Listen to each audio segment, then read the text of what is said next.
Com apenas um dedo, você abre a porta do mundo para a informação verdadeira, objetiva e sem censura. Com apenas um dedo, você se junta a esse compromisso. Você vê o resultado de nosso trabalho, a sua nova visão do mundo. Mundial Telenotícias Brasil.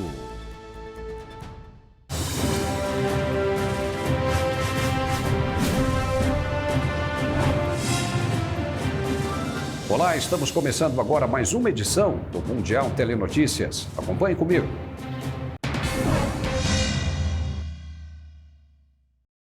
Os Estados membros da União Europeia chegaram a um acordo nesta terça-feira para reduzir o consumo de gás em 15% e diminuir a dependência de suprimentos russos. A iniciativa acordada nesta terça-feira durante um encontro em Bruxelas busca diminuir a dependência dos suprimentos russos diante dos frequentes cortes no fornecimento. A gigante estatal russa Gazprom vai cortar o fornecimento para a Europa a partir de quarta-feira, ameaçando economias como a Alemanha, que dependem do gás de Moscou para a produção de energia e produtos químicos. Mas os 27 membros da UE, que impuseram sanções econômicas à Rússia para puni-la por sua invasão da Ucrânia, se reuniram para definir uma forma de reduzir o uso de gás e compartilhar o fardo da escassez. O Conselho de Ministros anunciou que os países chegaram a um acordo sobre a redução voluntária da demanda de gás natural em 15% neste inverno. O comunicado acrescenta que o regulamento do Conselho prevê ainda a possibilidade de ativar um alerta da União sobre a segurança do abastecimento, caso em que a redução da demanda de gás seria obrigatória. A Hungria foi o único Estado-membro a votar contra o plano, que chamou de a melhor medida para reagir à chantagem do gás de Putin. A Rússia alega que os cortes são resultado da necessidade de manutenção do gasoduto, mas muitos acreditam que se trata de uma decisão política. O ex-presidente dos Estados Unidos, Donald Trump, esteve em Washington nesta terça-feira. Derrotado nas últimas eleições americanas, ele flerta cada vez mais abertamente com a ideia de disputar de novo a presidência em 2024. É a primeira vez que o ex-presidente vai à capital americana desde a controversa saída da Casa Branca em 2021, sob a sombra do caos causado pela invasão do Capitólio. Ele vai à cidade para participar de um evento do American First Policy Institute, um think tank dirigido por seus aliados. O discurso de Trump acontecerá horas depois do término de uma série de audiências públicas do Comitê da Câmara dos Representantes, o qual investiga o ataque ao Capitólio em 6 de janeiro de 2021. Seus membros insistem na responsabilidade de Trump no episódio. Desde que perdeu a eleição para o democrata Joe Biden, o republicano afirma sem provas que houve fraude no pleito de 2020. Trump, de 76 anos, mantém um lugar central nas fileiras republicanas com um núcleo de apoiadores leais, o que o colocaria na primeira posição, caso decida se candidatar à presidência. E o atual presidente americano Joe Biden afirmou que não espera que os Estados Unidos entrem em recessão. A declaração veio poucos dias antes da divulgação dos números do PIB do segundo trimestre, na quinta-feira. We're not going to be in a recession, in my view. The employment rate is still one of the lowest we've had in history. It's in the 3.6 area. We still find ourselves with people investing. My hope is we go from this rapid growth to steady growth. Analistas esperam uma ligeira alta no PIB americano no segundo trimestre, após um período de janeiro a março negativo, com queda de 1,6% na projeção anual. Em caso de contração, os Estados Unidos tecnicamente entrariam em recessão ao registrar 2 trimestres negativos seguidos. Em um vídeo divulgado pela Casa Branca, o democrata abordou outro tema que está na agenda política do país, o ataque ao Capitólio em 6 de janeiro de 2021. Após o Comitê da Câmara de Representantes que investiga o episódio afirmar que o ex-presidente Donald Trump abriu o caminho para a anarquia e a corrupção e deve prestar contas, o presidente seguiu na mesma linha. O democrata criticou o antecessor por não agir durante a invasão, enquanto, nas palavras de Biden, assistiu a tudo acontecer, sentado no conforto da sala de jantar privada do Salão Oval. Diagnosticado com Covid na última quinta-feira, o presidente segue isolado, mas está se sentindo bem e continua a melhorar. Foi o que afirmou o coordenador pela resposta da Casa Branca à pandemia, Dr. Ashish Jha, durante uma coletiva de imprensa na Casa Branca.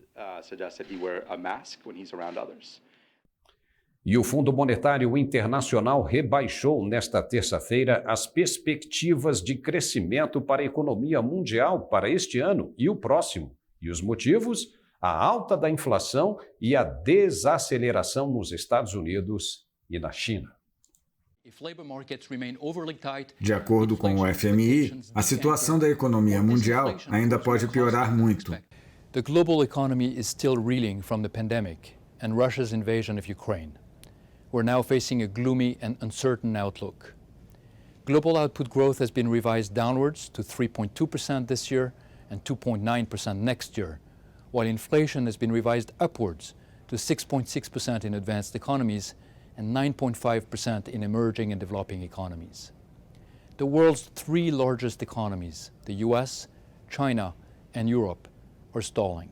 O FMI faz uma clara advertência. As perspectivas de crescimento caíram abruptamente e, se os riscos se materializarem, podem levar a economia mundial a uma das piores recessões dos últimos 50 anos. O que mais preocupa são as consequências da guerra na Ucrânia, incluindo a possibilidade de que a Rússia corte o fornecimento de gás natural à Europa, além de um novo aumento nos preços de alimentos decorrente do efeito da guerra no fornecimento de grãos, o que pode desencadear a fome. Os analistas do FMI acrescentaram que, se estes choques forem muito impactantes, podem causar a combinação de recessão e estagnação econômica. O Fundo Monetário Internacional alerta ainda que isso nocautearia de vez o crescimento, reduzindo-o para 2% em 2023, uma taxa somente vista 5 vezes desde 1970. Para o FMI, conter a inflação precisa ser a prioridade dos governos.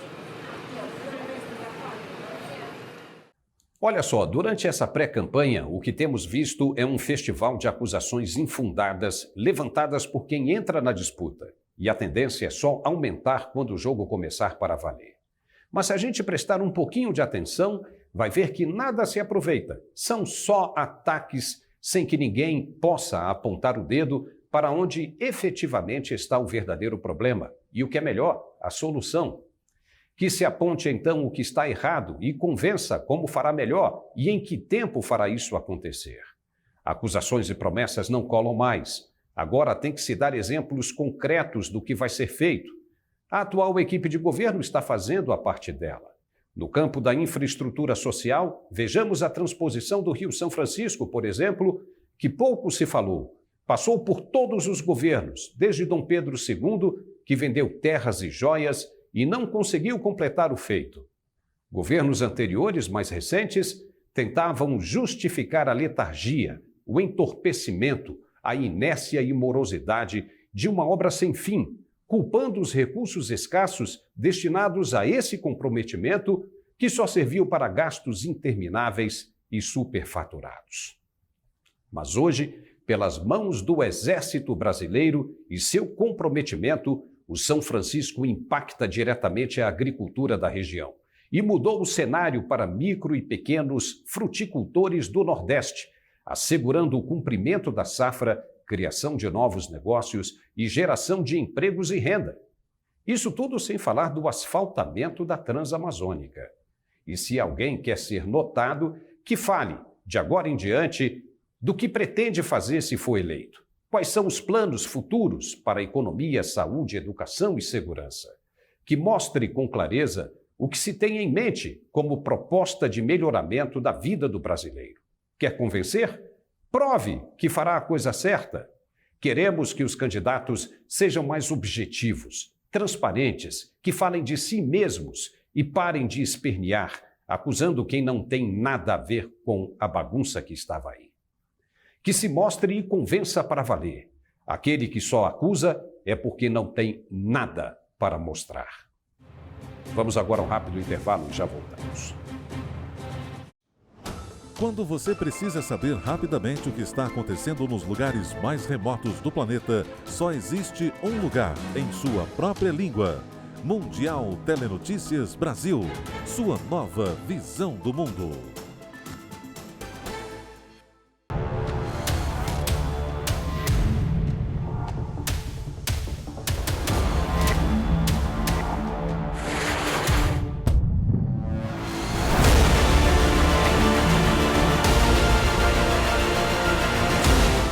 satisfação conduzindo os primeiros gripens de série no Brasil. Senta boa, Brasil!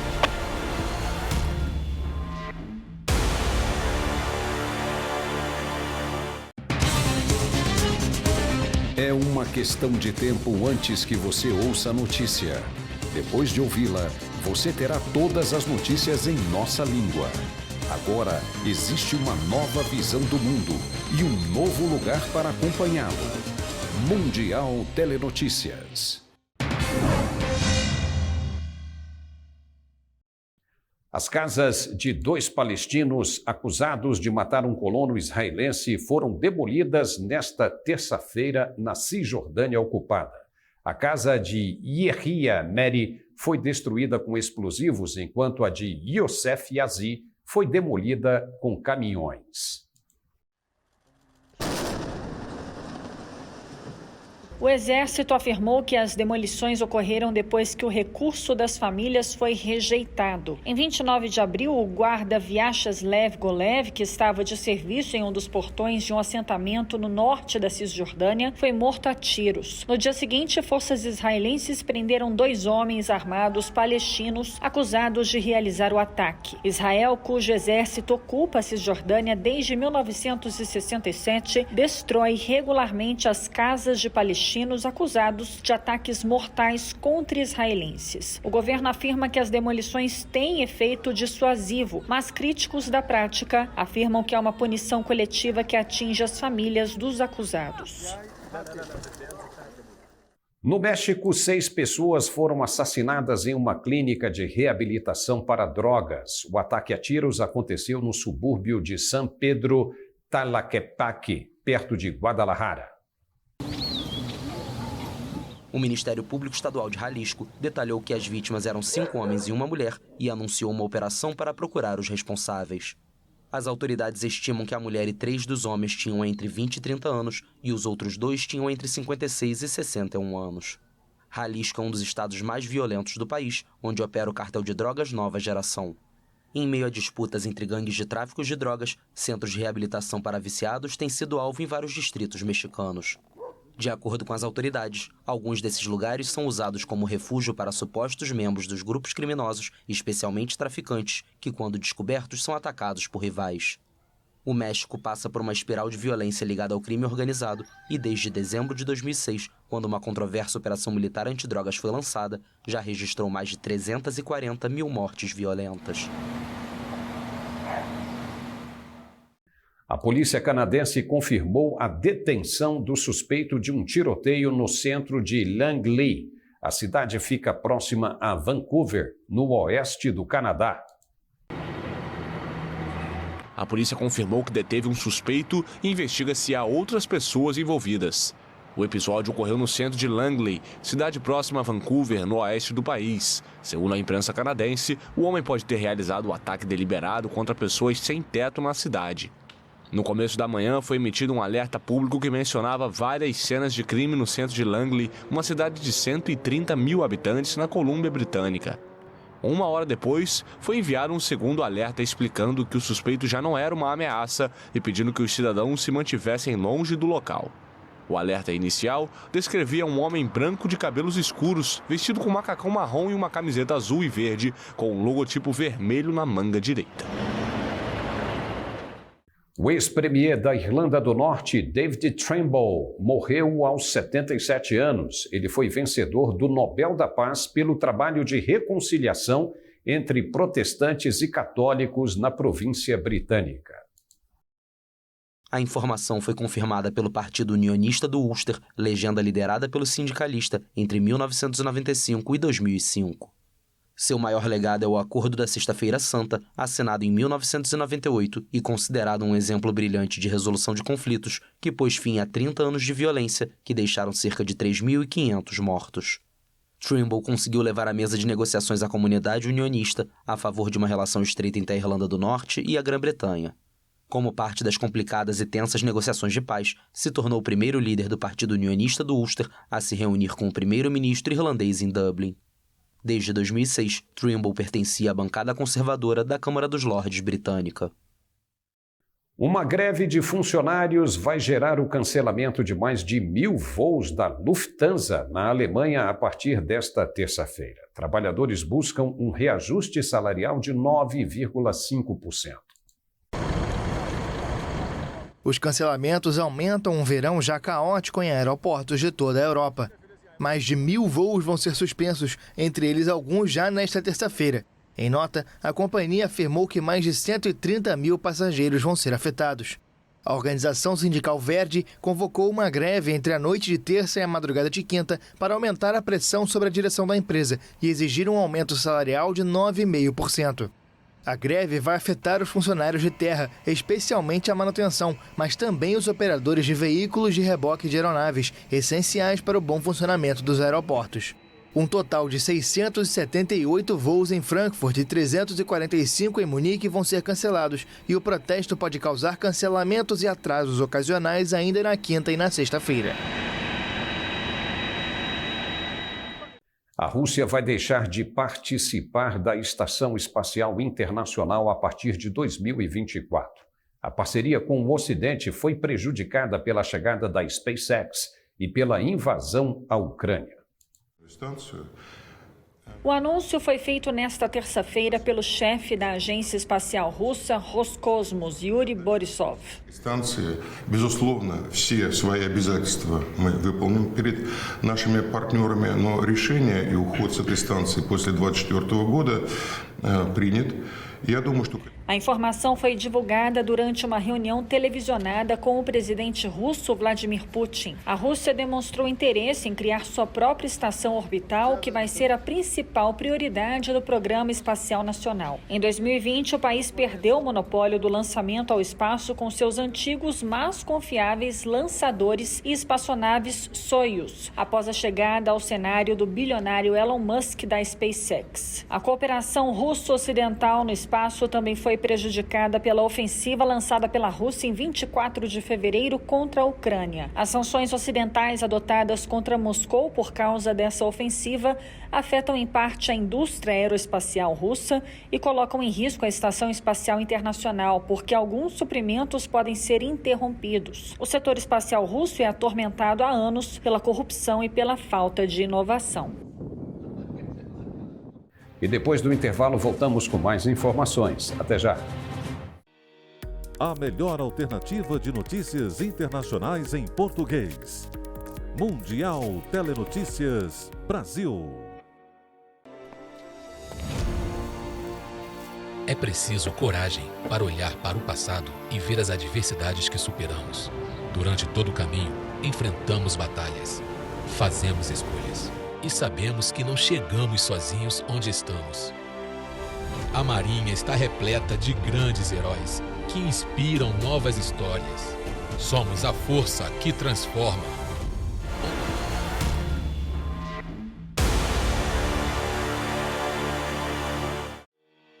Agora existe uma nova visão do mundo e um novo lugar para acompanhá-lo. Mundial Telenotícias.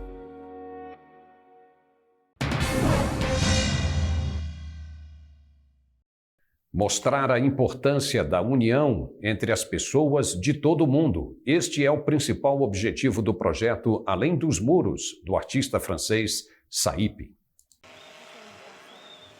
Em visita ao Brasil, Brumadinho entrou para a lista de cidades que receberam as famosas mãos entrelaçadas, que já foram estampadas em diferentes partes do mundo.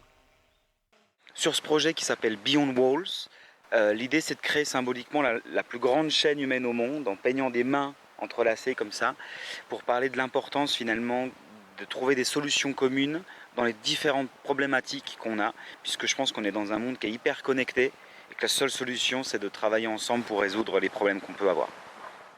A obra na cidade onde uma barragem da Vale se rompeu em 2019, provocando mortes e um enorme desastre ambiental, é uma maneira de homenagear as vítimas, parentes e sobreviventes, além de colocar em debate os impactos e tragédias da indústria da mineração.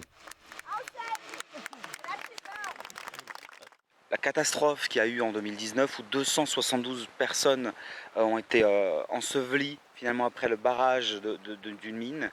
Et je trouve que c'est quelque chose qui était catastrophique.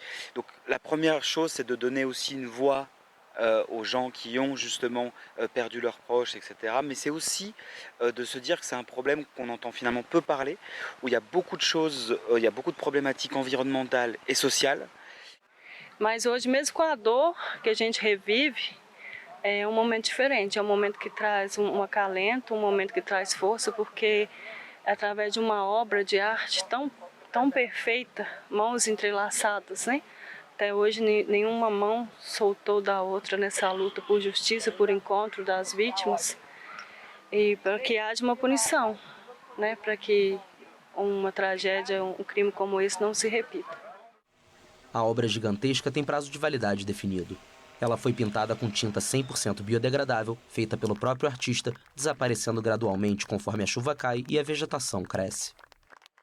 Et de mon œuvre, puisque finalement c'est des œuvres qui vont être gigantesques, souvent qui marquent un petit peu quand même, qui sont éphémères, donc qui ne vont pas laisser de traces. Et l'idée c'est de laisser quelque chose d'un peu subtil dans la mémoire collective. O projeto Além dos Muros começou em Paris, em frente à Torre Eiffel, e ao longo dos vários anos viajou por lugares como a pequena vila de Gambier, no Benin, Yamoussoukro, capital da Costa do Marfim, e Istambul, na Turquia. A meta traçada é completar 30 cidades até 2023. O governo britânico anunciou que o país vai ser a próxima sede do Festival Eurovision de música. O festival seria realizado na Ucrânia, atual campeã da competição, mas a guerra no país acabou inviabilizando o evento. Але хотілося, щоб все-таки Євробачення проводилось на нашій мирній Україні, щоб скоріше ми перемогли і щоб дійсно ми заслужили цю перемогу першу на Євробаченні, так? І хочеться перемогу ще одну, і щоб було дійсно в нас Євробачення. Дуже цього хочемо. A BBC informou que o concurso vai celebrar uma grande parte da cultura e legado da Ucrânia. O Ministério Ucraniano da Cultura acrescentou que o Eurovision vai contar com a participação da emissora ucraniana estatal e de seus apresentadores. Я би хотіла, я вважаю, що наші західні партнери повинні були забезпечити цей мирний захід та проведення Євробачення саме у столиці. O grupo audiovisual público britânico, que transmite o Eurovision desde 1956, lançará nesta semana o processo de seleção da cidade anfitriã. Também ficou definido que a Ucrânia estará automaticamente classificada para a final do próximo ano. A última vez que o Reino Unido sediou um Eurovision foi em 1998, em Birmingham. Veterinários russos sedaram uma jovem ursa polar para retirar da boca do animal uma lata de leite condensado. E depois de tratada, a fêmea foi devolvida ao habitat natural.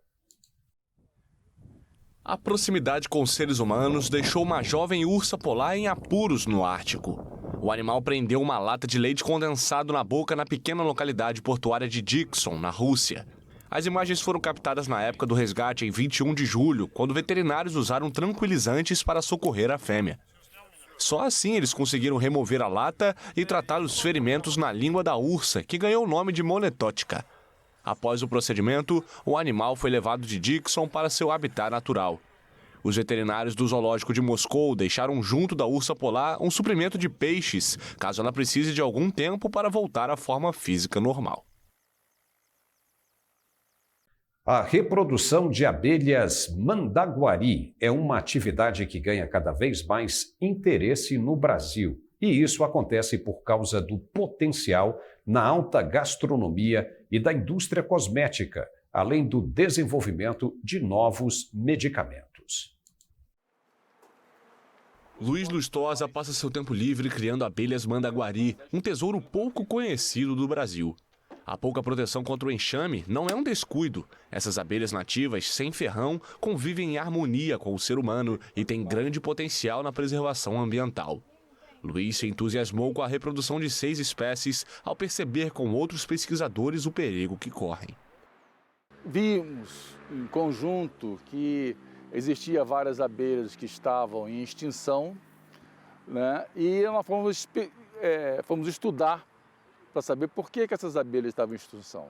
e vimos que não era só as abelhas que estavam em extinção, era a natureza que estava em extinção. No Instituto Abelha Nativa, em Brasília, ele ministra oficinas de criação e reprodução e vende favos de mel. Então nós trabalhamos aqui muito com criança com esse intuito, de colocar na cabeça das crianças que a abelha não pica. A abelha é necessária para o meio ambiente, é necessária para a nossa natureza, né? Elas estão aqui para nos ajudar. Das 550 espécies sem ferrão identificadas em países tropicais e subtropicais, cerca de 250 foram encontradas no Brasil. As abelhas nativas estão se popularizando além dos territórios indígenas e áreas remotas, onde os benefícios têm sido historicamente utilizados no meio ambiente, na agricultura e na sociedade. Muitos apostam em favos de abelhas nativas para polinizar e melhorar a produtividade em culturas de frutas vermelhas, peras ou abacates. Ao contrário das africanas, que muitas vezes procuram alimentos em restos de comida, essas abelhas se alimentam apenas de frutas e flores de árvores nativas. Elas dependem de vegetação, elas dependem da floresta em pé. Então, geralmente, criadores de abelhas são agentes de conservação. Na cosmética e na gastronomia, também começou a ser explorado o uso do mel, considerado mais saudável devido à menor quantidade de açúcar e menor índice glicêmico. A legislação brasileira sempre falou que 20% de umidade era a unidade padrão para poder ser chamado mel. E as nossas abelhas nunca tiveram, elas sempre vão de 30% a 35%, fermentam e dão uma característica incrível. A Tala, chefe do restaurante Dom, com 2 estrelas Michelin, explora sabores locais em sua cozinha. O mel dessas abelhas, com sabor e acidez diferenciados conforme a espécie, é cobiçado. Nós temos um mundo tão rico quanto o vinho para conhecer. Me atreveria a dizer que nós temos meles tão deliciosos quanto vinagres balsâmicos. O quilo do mel de abelhas nativas chega a $55, quase R$300, enquanto de abelhas com ferrão, que produz até 30 vezes mais, é vendido por cerca de 1/10 do valor. Mas as abelhas nativas foram amplamente esquecidas na colonização da América. A introdução de abelhas da África é atribuída aos jesuítas no início do século XIX. Foram valorizadas porque produzem uma cera mais espessa, necessária para a fabricação de velas. Comer a nossa biodiversidade vai que gerar valor, sim, a produtos que hoje estão esquecidos, desvalorizados, presente talvez na memória dos nossos povos originários, das nossas populações tradicionais.